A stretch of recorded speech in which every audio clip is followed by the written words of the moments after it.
Assalamualaikum warahmatullahi wabarakatuh. Selamat pagi anak-anak. Bagaimana kabar kalian hari ini?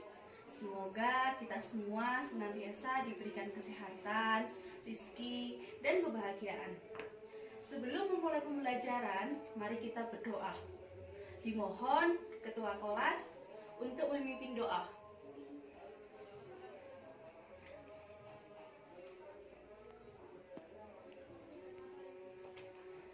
Hari ini Ibu presensi dulu ya.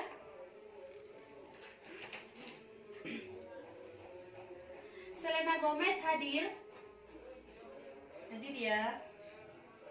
Angelina Jolie hadir. Hadir. Justin Bieber hadir. Hadir. Agnes Monica hadir. Jadi ini yang tidak hadir hanya Korniawati saja ya. Oke, kalau begitu selesai. Nah, oh iya, kalian sudah belajar belum mengenai materi globalisasi? Pasti kalian sudah membacanya, bukan? Nah, sebelum memulai pembelajaran, Ibu akan menyampaikan tujuan pembelajaran kita hari ini. Yang pertama, menjelaskan pengertian dari globalisasi. Yang kedua, menguraikan ciri-ciri berkembangnya globalisasi. Yang ketiga, menguraikan faktor-faktor pendorong, faktor penghambat dari globalisasi. Yang keempat, menganalisis bentuk-bentuk globalisasi yang ada pada kehidupan sekitar. Yang kelima, mendeskripsikan pengaruh globalisasi. Yang keenam, menganalisis upaya mengatasi globalisasi. Nah, jadi materi yang akan kita pelajari hari ini yaitu yang pertama, pengertian globalisasi. Yang kedua, ciri-ciri globalisasi. Yang ketiga, faktor pendorong terjadinya globalisasi. Yang keempat, bentuk-bentuk globalisasi. Yang kelima, dampak globalisasi. Yang keenam, upaya menghadapi globalisasi. Nah, baik, langsung saja kita masuk ke materi pembelajaran kita hari ini. Nah, yaitu yang pertama, apa sih globalisasi itu? Ada yang tahu apa itu globalisasi? Ya, Selena Gomez apa pengertian globalisasi? Nah, betul. Jadi, globalisasi itu berasal dari kata globe, yang artinya bola dunia, atau bisa diartikan yang bersifat universal. Jadi, sebenarnya globalisasi ini sendiri belum memiliki definisi secara pasti. Ada yang melihat globalisasi sebagai proses sosial. Ada juga yang melihat proses sejarah yang memiliki tujuan membawa seluruh bangsa dan negara di dunia makin terikat satu sama lain. Nah, menurut para ahli sendiri, apa sih globalisasi itu? Nah, globalisasi itu mengacu pada keberagaman hubungan dan saling berkaitan antara negara dan masyarakat untuk membentuk sistem dunia modern. Nah, yang kedua, apa sih ciri-ciri globalisasi itu? Ya, apa Justin Bieber ciri-ciri globalisasi yang pertama? Bagus sekali. Ciri-ciri globalisasi. Nah, ciri-ciri yang menandakan semakin berkembangnya fenomena globalisasi di dunia itu yaitu yang pertama. Nah, yang pertama, meningkatnya ketergantungan ekonomi antar bangsa. Nah, dalam globalisasi ekonomi perdagangan internasional akan semakin meningkat. Misalnya, perusahaan luar negeri bisa membuka usaha di negara Indonesia. Yang begitu pun sebaliknya. Seperti itu.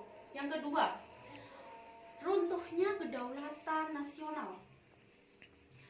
Nah, ketika suatu negara mengintegrasikan diri dalam sistem global, maka negara tersebut bersaingan berdasarkan kemampuan dan keterampilan dalam persaingan global. Akhirnya, kedaulatan nasional ikut berpengaruh dan menyebabkan kedaulatan nasional runtuh.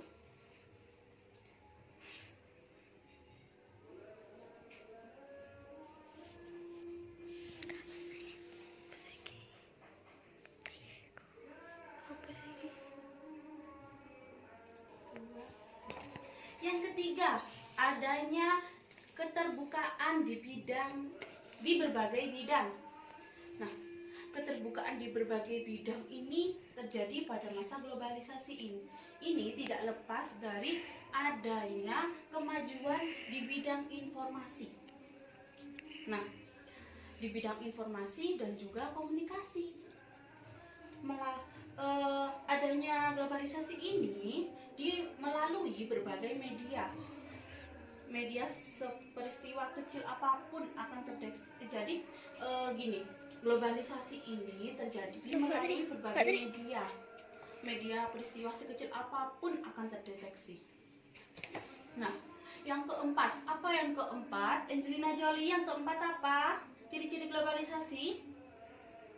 Nah, bagus sekali, pintar. Yang keempat itu meningkatkan interaksi budaya antar bangsa. Nah, melalui berbagai perkembangan media massa seperti televisi, koran, internet, masyarakat akan lebih mudah untuk mengetahui budaya dari bangsa lain. Jadi, globalisasi ini juga mempermudah bangsa untuk menjelajah bangsa lain, seperti mengetahui bagaimana sih budaya dari bangsa lain seperti itu. Yang ketiga yaitu faktor-faktor yang mendorong terjadinya globalisasi. Faktor-faktor globalisasi itu ada berapa? Selena Gomez lagi ada berapa? Bagus, ada 3. Faktor-faktor yang mendorong terjadinya globalisasi itu ada 3. Yang pertama, meleburnya batas-batas teritorial negara. Kemajuan di bidang teknologi informasi yang sangat pesat menyebabkan batas teritorial antar negara menjadi lebur. Arus informasi perorangan berjalan dengan erat dan tidak terpengaruh oleh batas teritorial negara. Nah, yang kedua apa? Yang kedua itu meningkatnya arus perdagangan dunia. Bagaimana? Ayo, siapa yang tahu? Nah, hal ini disebabkan adanya terbentuknya pasar-pasar bebas menyebabkan batas negara dengan segala peraturannya tidak lagi menjadi penghambat sehingga perdagangan antar negara di dunia semakin meningkat. Yang ketiga apa? Yang ketiga itu kemajuan di bidang teknologi komunikasi. Kemajuan di bidang teknologi komunikasi ini mempermudah penyebaran informasi dari satu wilayah ke berbagai penjuru dunia dengan sangat cepat. Nah, selanjutnya apa? Selanjutnya yaitu bentuk-bentuk globalisasi. Bentuk-bentuk globalisasi. Globalisasi telah melanda di berbagai bidang kehidupan. Globalisasi juga ditandai dengan persamaan dalam berbagai bidang kehidupan di seluruh negara di dunia. Adapun bentuk-bentuk globalisasi itu ada 4. Bisa dijelaskan? Siapa? Agnes Monica. Apa bentuk-bentuk globalisasi? Ada berapa?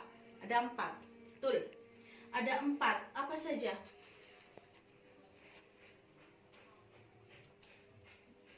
Nah, betul sekali, pintar. Jadi, bentuk-bentuk globalisasi ini ada 4. Yang pertama, globalisasi di bidang budaya. Nah, globalisasi di bidang budaya ini memberikan dampak positif dan juga dampak negatif. Dampak positifnya sendiri, kita bisa memperkenalkan budaya kita ke seluruh dunia. Namun, juga memiliki dampak negatif. Dampak negatifnya seperti apa? Dampak negatifnya itu seperti budaya kita akan lebih mudah diklaim oleh negara lain karena negara lain itu mengetahui budaya kita seperti apa. Lalu masuknya bangsa barat ke Indonesia seperti bangsa barat itu memakai rok pendek, pergaulannya bebas. Terus itu anak-anak di zaman sekarang, ini kurang mengetahui budaya kita karena terpengaruh oleh budaya lain. Nah, yang ketiga apa? Yang ketiga itu globalisasi di bidang komunikasi. Nah, globalisasi di bidang komunikasi ini dapat dilihat dari kemajuan teknologi komunikasi yang kini mengalami pertumbuhan yang sangat pesat. Nah, yang keempat yaitu globalisasi di bidang iptek. Globalisasi di bidang iptek ini memberikan pengaruh besar di dalam kehidupan, khususnya di bidang transportasi. Karena transportasi merupakan salah satu hal yang sangat penting bagi suatu negara.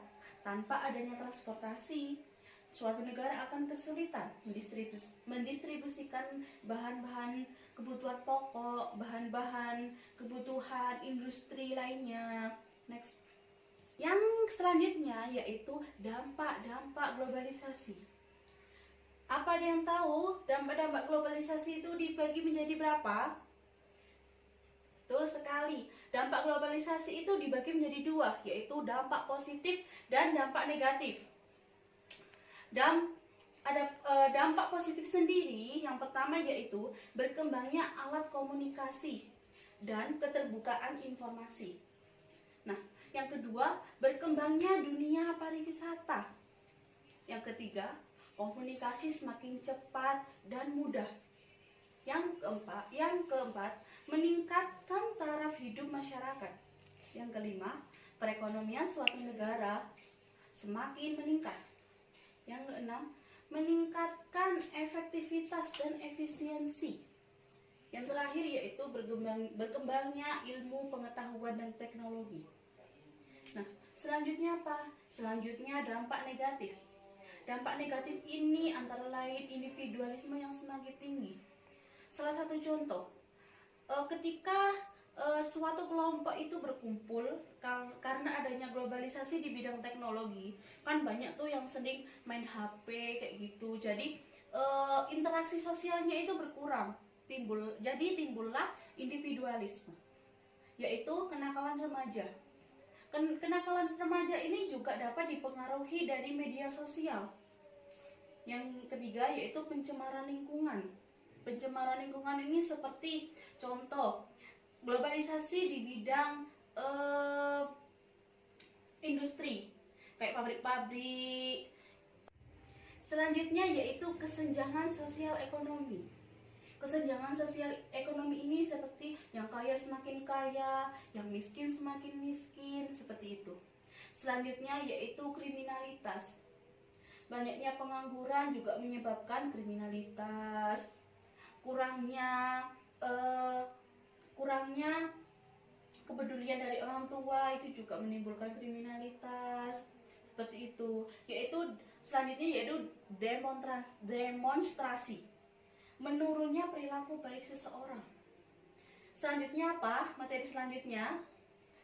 Ya, materi selanjutnya yaitu upaya menghadapi globalisasi. Bagaimana sih caranya menghadapi globalisasi? Pasti kalian tahu kan? Yang pertama yaitu upaya menghadapi globalisasi ekonomi. Yang pertama yaitu meningkatkan keterampilan hidup sebagai modal daya saing dan daya tahan untuk menghadapi globalisasi ekonomi. Yang selanjutnya yaitu menghilangkan praktik korupsi, kolusi, nepotisme, manipulasi, dan mendorong munculnya produk yang kreatif dan inovatif di Indonesia. Yang kedua yaitu upaya menghadapi globalisasi di bidang komunikasi, yaitu memiliki kepercayaan diri dan keberanian, memilih dan menggunakan alat komunikasi secara tepat, memanfaatkan alat komunikasi ke hal-hal yang baik. Selanjutnya, upaya menghadapi globalisasi di bidang transportasi, yaitu menjaga keberadaan alat transportasi lokal sebagai salah satu perjalanan budaya. Selanjutnya, menggunakan alat transportasi tidak berlebihan agar tidak terjadi pencemaran udara seperti polusi udara seperti itu. Selanjutnya, memanfaatkan alat transportasi sesuai jarak dan waktu. Selanjutnya, yang keempat, upaya menghadapi globalisasi di bidang iptek. Menghadapi globalisasi di bidang iptek ini ada 3. Yang pertama, berkompetensi dalam kemajuan iptek. Yang kedua, selalu berorientasi pada masa depan. Yang terakhir, meningkatkan penguasaan terhadap teknologi modern di segala bidang sehingga tidak tertinggal dan tidak bergantung pada negara-negara lain. Next. Bagaimana? Apakah kalian sudah memahami materi yang telah Ibu jelaskan tadi? Nah, jika ada yang perlu ditanyakan kepada Ibu, silahkan. Atau kalian bisa mencari informasi dari internet atau media lainnya. Nah, dari materi yang telah Ibu jelaskan tadi, dapat disimpulkan bagaimana? Apa ada yang bisa mewakili? Ya, silakan, Justin Bieber. Ya, betul sekali. Jadi, materi tadi dapat disimpulkan bahwa globalisasi merupakan era yang sedang kita alami saat ini dan menyatu karena batas-batas antar wilayah sudah tidak menjadi permasalahan. Globalisasi mendorong terjadinya perubahan sosial budaya yang begitu cepat dan berlangsung pada berbagai aspek kehidupan masyarakat. Globalisasi tidak sepenuhnya terjadi tentang teknologi. Nyatanya, fenomena ini menyentuh berbagai aspek lain seperti budaya, ekonomi, hingga kependudukan. Nah, dengan memahami pengertian globalisasi, kamu bisa membenarkan tentang tanggapan yang salah. Ambil dampak positif dari globalisasi dan terus perdalam bagaimana ilmu pengetahuan dunia. Nah, sebelum Ibu tutup materi ini, Ibu akan untuk pertemuan berikutnya, Ibu akan membagi kelompok belajar yang dibagi dalam 6-7 kelompok secara heterogen ya. Nah, dari beberapa kelompok tersebut akan Ibu berikan satu materi untuk satu kelompok yang akan mempresentasikan di pertemuan selanjutnya.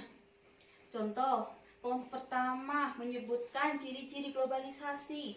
Kelompok kedua menjelaskan tentang bentuk-bentuk globalisasi. Dan kelompok 3 menyebutkan upaya-upaya untuk menghadapi globalisasi. Kelompok 5 menyebutkan faktor pendorong globalisasi. Kelompok 6 faktor penghambat, dan kelompok selanjutnya. Nah, untuk pembelajaran hari ini Ibu cukupkan sampai di sini. Semoga pembelajaran tadi dapat bermanfaat bagi kita semua. Dan jangan lupa belajar ya. Nah, Ibu akhiri. Wassalamualaikum warahmatullahi wabarakatuh.